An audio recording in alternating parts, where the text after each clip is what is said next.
अब Rafale fighter jet वाला शुभ समाचार जिसमें भारत का शुभ लाभ है। इंडियन एयरफोर्स के इतिहास में नया अध्याय जुड़ने जा रहा है। भारत सरकार ने फ्रांस से 114 राफेल फाइटर जेट्स को खरीदने की मेगा डील की दिशा में बड़ा और औपचारिक कदम उठाया। लेकिन इस डील में पेच कहां अटका है?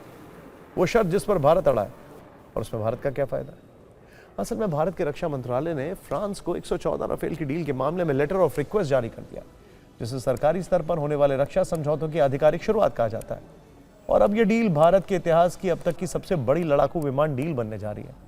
यह खबर तब सामने आई जब air chief marshal AP Singh 3 दिनों के फ्रांस दौरे पर, जहां वो राफेल बनाने वाली कंपनी दसॉ एविएशन के बड़े अधिकारियों से मिलने वाले। जबकि इसके तुरंत बाद प्रधानमंत्री मोदी 15 से 17 जून तक फ्रांस में G7 शिखर सम्मेलन में हिस्सा लेंगे। सबसे बड़ी बात, भारत सरकार पहले ही यह स्पष्ट कर चुकी है कि 114 राफेल के इस मेगा प्रोजेक्ट को buy global and make in India model के तहत आगे बढ़ाया जाएगा। इसका सीधा मतलब यह है कि 114 में से 24 राफेल पूरी तरह से तैयार होकर फ्रांस से आएंगे। लेकिन इस डील की असली ताकत यह है कि 114 विमानों में से करीब 90 से 94 फाइटर जेट्स का उत्पादन भारत में किया जाएगा। यह पहली बार होगा जब राफेल जैसे विश्व स्तरीय 4.5 जनरेशन के लड़ाकू विमान का निर्माण फ्रांस से बाहर दूसरे देश में होगा। भारत में बनने वाले इन राफेल विमानों में कम से कम 50% सामग्री, तकनीक और पुर्जे पूरी तरह से भारतीय यानी स्वदेशी होंगे। और फ्रांस के साथ ये पूरी डील करीब 3,30,000 करोड़ रुपए की होने वाली है। मतलब यह कि नए राफेल डील 2016 में हुई 36 राफेल विमानों की खरीद से बिल्कुल अलग और कई गुना बड़ी। लेकिन अब इस डील की वो शर्त जिस पर भारत अड़ा हुआ है। भारत और फ्रांस के बीच हो रही इस डील का सबसे अहम पॉइंट इंटरफेस कंट्रोल डॉक्यूमेंट है, यानी वो दस्तावेज जिसमें तकनीक और सॉफ्टवेयर कोड होते हैं। सूत्रों के अनुसार भारत चाहता है कि राफेल फाइटर जेट में भारत में बनी मिसाइलें लगाई जा सके और मिसाइलों के लिए बार बार फ्रांस पर निर्भर न रहना पड़े। इसीलिए भारत राफेल जेट के साथ फ्रांस से वो जरूरी तकनीक भी मांग रहा है जिसके बाद उसमें भारतीय मिसाइलों का इस्तेमाल किया जा सकेगा। और अगर फ्रांस ये कोड दे देता है तो भारत अपनी खुद की बनाई हुई बेहतरीन मिसाइलें राफेल में लगा सकेगा और युद्ध जैसी स्थिति में भी भारत आत्मनिर्भर रहेगा। लेकिन इसके पीछे फ्रांस का अपना खौफ है। उसका कहना है कि भारत की ब्रह्मोस मिसाइल असल में भारत और रूस ने मिलकर बनाई है। फ्रांस को डर है कि अगर उसने राफेल का सॉफ्टवेयर कोड भारत को दिया तो राफेल की हाईटेक तकनीक लीक हो सकती है। साथ ही फ्रांस ये भी चाहता है कि भारत राफेल के साथ मिसाइलें भी खरीदे ताकि उसकी कमाई होती रहे। अब दोनों देशों के अधिकारी बीच का रास्ता निकालने की कोशिश कर रहे हैं जिससे भारत का काम भी हो जाए और फ्रांस के सॉफ्टवेयर सीक्रेट्स भी सुरक्षित रहें। लेकिन अगर ये तकनीक भारत को मिल गई तो उसे कितना फायदा होगा, इसे भी अनुमान के आधार पर समझना जरूरी है।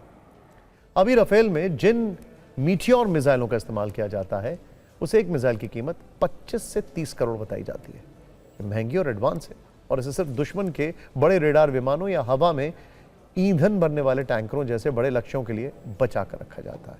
इसीलिए भारत चाहता है कि वो राफेल में अस्त्र MK1 और MK2 मिसाइल का इस्तेमाल कर सके जिसकी कीमत करीब 7 से 8 करोड़ पड़ती है। इसके अलावा स्कैल्प जैसी क्रूज मिसाइल भी 30 से 35 करोड़ रुपए की है। इसकी जगह भारत ब्रह्मोस NG मिसाइल का इस्तेमाल करना चाहता है जिसकी कीमत करीब 20 से 22 करोड़ होती है। यानी भारत फ्रांस से वो कोड मांग रहा है जिससे वो अपनी मिसाइलें राफेल में लगा सके जो सस्ती भी हैं और घातक भी हैं। इस डील से भारत का कितना फायदा होने वाला है और ये भारत के लिए कितने जरूरी है, ये डिफेंस एक्सपर्ट से समझते हैं। राफेल जो है ये एक एडवांस्ड फाइटर एयरक्राफ्ट है। अभी इस समय पर भारत का जो 4.5 या 5 जनरेशन एयरक्राफ्ट जो AMCA बन रहा है उसको आने में मुझे लगता है कि कुछ समय लगेगा अभी। और तब जब हमारे खुद के एयरक्राफ्ट आ जाएंगे उस गैप के लिए, ये जो 10-15 साल का जो गैप है, इस गैप को फिल करने के लिए ये राफेल की ज़रूरत है। अव्वल तो हमारी बहुत सख्त ज़रूरत है, इमीडिएट ज़रूरत है हमें अपनी एयरफोर्स की स्ट्रेंथ बढ़ाने में। तो ये इंडिकेट करता है कि भारत फ्रांस के साथ फ्रेंच एरोस्पेस में काफ़ी हमारी कोलैबोरेशन बढ़ती जा रही है, राइट। और ये जो 114 आ भी रहे हैं इनमें से मेरे ख्याल से 18 आएंगे फ्लाई अवे कंडीशन में और 96 या 96 को भारत में असेंबल होना और मैन्युफैक्चर होना जितना होना है हो।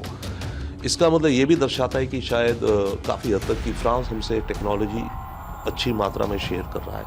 I think it's a very strategic forward step by India to balance the imbalanced regional powers strategically, and that will give India an edge, especially in the high altitude, where the Rafale have proven again and again that they are a good at the high altitude. And I believe India edges in protecting its border with China, and along with Pakistan, it's a good advantage.